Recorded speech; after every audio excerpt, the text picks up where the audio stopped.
Hello, my name is Lauren Huff, and for my Literacy History Part 2 assignment, I chose to discuss the time readings that were introduced to me in the fourth grade with a Prezi. For this assignment, I would have to go home and read a short passage with one of my parents. My father had a high standard for my education and was always happy to help me with this assignment, so I chose him every time. He would record the time it took me to read and also some observations he noticed of my reading. At the end of the passage, I would have to answer these comprehension questions, and my dad always gave me strategies to help me remember what I read and also understand what I was reading. He was very strict, and I often had to restart sentences or change the way I pronounced words to fit his expectations of my reading. So, what was the purpose of this assignment? This assignment was used to improve the reading fluency and comprehension of my class. The teacher could use the observations noticed, the time it took us to read, and also how we answered our comprehension questions to collect data on how well we were making improvements in our reading fluency and comprehension. And it also gave us an extra time outside of the classroom to read in a safe place with someone and to have another opinion of our reading aside from our teachers to help us make extra improvements. Sometimes it's nice to hear some criticisms from someone else other than your teacher. So how well does this assignment line up with my current understanding of literacy instruction in general? I think my teacher had the right idea with this assignment, but I also think changes could have been made to it because of things that are going on in society and how education is changing. One thing I noticed is that some students don't have anyone at home to read with them right after school, and by the time someone is there with them, they may, be tired from working multiple jobs or taking care of different members of the family, so it's difficult for them to find time to read these passages with their students when these students could in fact read these passages at school.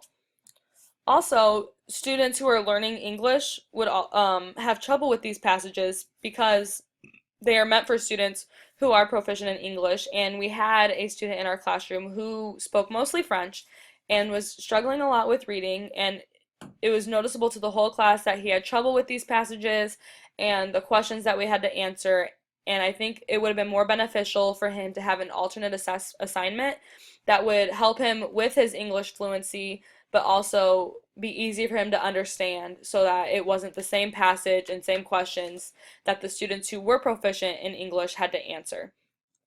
Also, this assignment was high stress for me because of my father's high expectations. I don't think he meant for it to cause me a lot of stress, but because he was so strict with how I read, it was very stressful for me and I had a hard time completing this assignment. Like I said, this assignment did deter my motivation a little bit, but it also supported my literacy development greatly. I can't deny that this assignment and my father's guidance helped me with my reading and my fluency and my comprehension. To this day, I'm better at reading and comprehending because I still use some of the strategies that my father gave me when I was reading. But it also deterred my motivation because it was so stressful for me. Prior to the fourth grade, I loved reading. I did it all the time. I did it in school, outside of school, no matter where I was, I could read a book about anything. But by the time I was done with the fourth grade, I really had to find a good book that I enjoyed if I was going to be reading for pleasure. I knew my reading had improved, but I just wasn't as into it anymore. Um, why would I use this in my classroom if I would? Well, I would use it in my classroom because it does help with reading, fluency, and comprehension, and also because it gives me data that I could use for my students to help create meaningful goals for them. Because I'm going to be a special ed teacher, I expect writing a lot of IEPs, and this will help me make sure that my students are meeting their goals and also help me see if I am creating goals that are actually helping them improve their literacy. I would implement this instruction differently though because I plan to teach in an urban area and of course special ed, and I was not in a special ed classroom when I did have to complete these passages. So during free reading time, kind of before our reading class, I would have the students practice their passages, and then once they're done practicing, they can find a book to read or some kind of writing or reading activity that they can do in their free time, and one by one, I would call students to come back and read short passages with me, um, so that I can collect the data myself because not all students will have someone at home to help them with their reading, and also that way I'm making sure that they are meeting the goals that I have implemented for them. I would then have them go to their desk and answer their comprehension questions.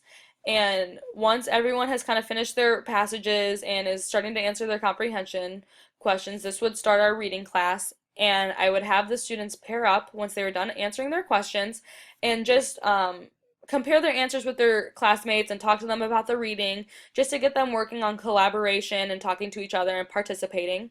I would then offer time for any student to answer or to read their answers aloud to the class because I observed a teacher who allowed her students to participate in front of the class and stand up if they would like to. And when she offered that time for them to do that, more students participated than when she prompted students, specific students, to participate and to read what they had. So I feel this is a better way to get students participating and talking in front of the class. After we go through all of the questions, I would debrief and have the students ask me any questions that they had so that we're all on the same page and we all understand what we are learning for the day.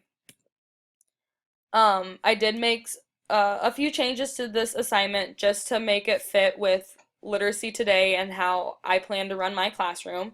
Reading at school rather than at home, like I said, would be for students who do not have that person at home to help them read and to, correct them when they do make mistakes. And just to provide that extra support at school that they might not be getting at home because that is the reality for many students. I would also have them compare with the classmate just to get them collaborating and talking to each other and working together.